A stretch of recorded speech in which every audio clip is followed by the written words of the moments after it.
Good evening. What we've learned today about the shooter in yesterday's on-air murder of two Virginia journalists suggests killing himself may not have been a part of his immediate plan. In fact, what police found in his car points to someone who may have been planning an elaborate getaway. And now tonight, an exclusive look inside the killer's apartment. But as the portrait of his troubled life and work history emerges today, could anyone have known he was capable of murder, especially in such a brazen and public way? NBC's Stephanie Gosk reports. Allison Parker and Adam Ward were part of our family here. This morning began with the same WDBJ anchor, Kimberly McBroom, but it was a very different day. It was yesterday around this time that we went live to Allison Parker and photojournalist Adam Ward. With a moment of silence marking the time her colleagues were murdered on live TV.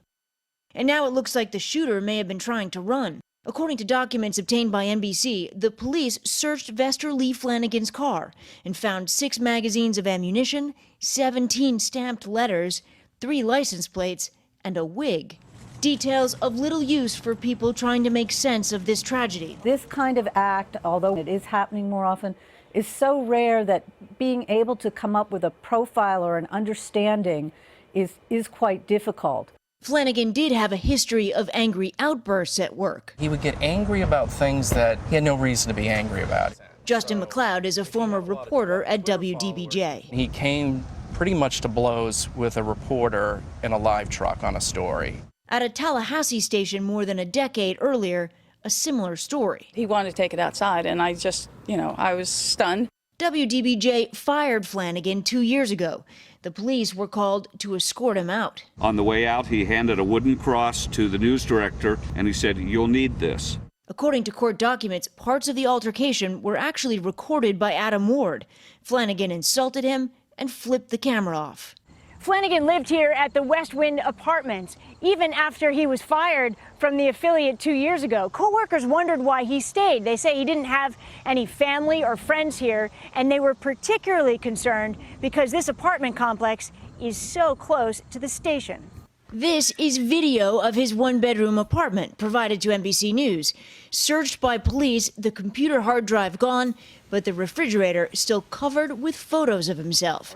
Allison Parker's father says colleagues warned her not to rent an apartment there when she started her job. He said, "This guy's over there, and he might have a bone to pick with you." Parker met Flanagan when she interned at WDBJ.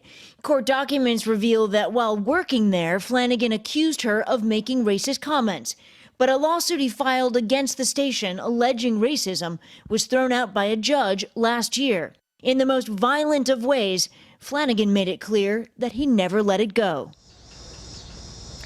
Law enforcement officials tell NBC News that Flanagan legally purchased 2 Glock handguns last month in Virginia, and that there was nothing in his record to disqualify him from making that purchase, including no indication that he was mentally unfit to own those guns. Lester? All right, Stephanie. Hey, NBC News fans, thanks for checking out our YouTube channel. Subscribe by clicking on that button down here, and then click on any of the videos over here to watch the latest interviews, show highlights, and digital exclusives. Thanks for watching.